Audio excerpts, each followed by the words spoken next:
দেশ গড়তে জুলাই পদযাত্রার কর্মসূচিতে অংশ নিতে এনসিপির কেন্দ্রীয় নেতারা মঙ্গলবার রাতে নরসিংদীতে পৌঁছান। বুধবার দুপুরে তারা শহীদ পরিবারের সঙ্গে মত বিনিময় এবং বিকেল 4:30টায় পদযাত্রা শুরু করে 5টায় নরসিংদীর পৌরসভা চত্বরে পথসভায় যোগ দেবেন। সমাবেশ ঘিরে সব প্রস্তুতি সম্পূর্ণ। জেলার সব উপজেলা থেকে নেতাকর্মী ও সাধারণ মানুষের অংশগ্রহণে ব্যাপক জমায়েতের আশা করা হচ্ছে। আমরা বিশ্বাস করি যে সারা বাংলাদেশে যত কর্মসূচি হয়েছে তার চেয়ে নরসিংদীর মধ্যে আমরা আলোড়ন সৃষ্টি করবো ইনশাআল্লাহ। পুরো বাংলাদেশে আমাদের নরসিংদী যে আন্দোলনটা হয়েছে এটা খুবই আলোকিত হয়েছে। নেতাকর্মীদের দাবি নরসিংদী এনসিপির ঘাঁটি, আজকে সমাগমেই মিলবে তার প্রমাণ। মোটামুটি প্রায় 50,000 মানুষের একটা পরিকল্পনা আছে, এখানে জমায়েত হবে। সকালে এইচএসসি পরীক্ষা থাকায় বিকেল 4টা থেকেই কর্মসূচি শুরু করার কথা জানান নেতারা।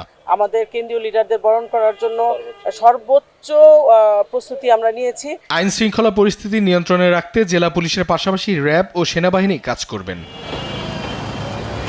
অঙ্কন চৌধুরী, নিউজ ডেস্ক, দেশ টিভি।